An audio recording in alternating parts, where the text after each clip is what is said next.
According to Yahoo News, a majority of U.S. voters say that if former President Donald Trump is convicted of a serious crime in the coming months, it would be a fair outcome that would hold him accountable for his actions. YouGov poll and even more say he should be allowed to serve as president again in such a scenario. The poll was designed part to explore what voters know and don't know about the 91 criminal charges Trump faces in 4 separate criminal cases and how those cases could affect his political future as they play out conjunction with this year's presidential race.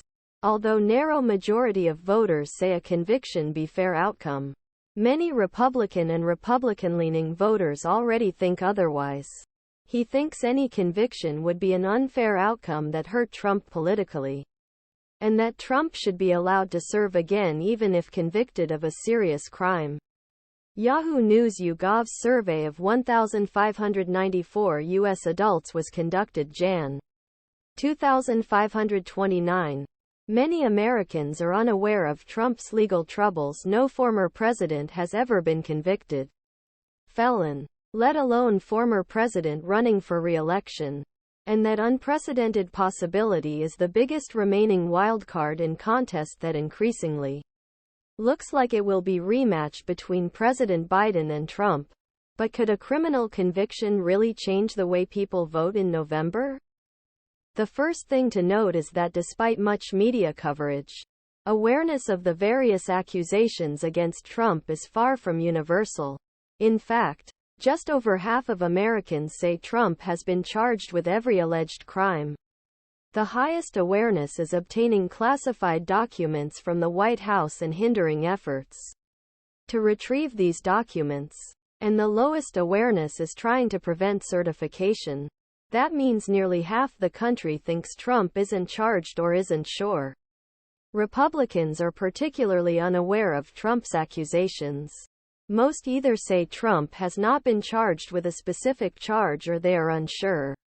Those numbers will likely change when Trump's various trials begin later this year. On a related note, most Americans are not yet aware that U.S. law does not automatically prevent a convicted felon from occupying the Oval Office.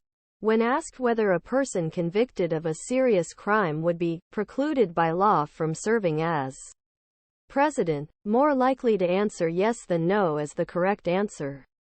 Another 33 are unsure. Democrats are particularly likely to get this question wrong.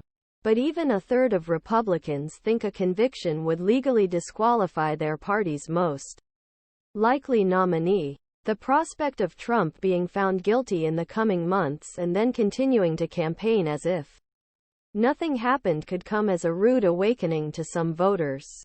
Different cases present different dangers for Trump, with upcoming trials in New York, Florida, Georgia, and Washington, D.C. Most Americans say they would consider it anyway a candidate found guilty of conspiring to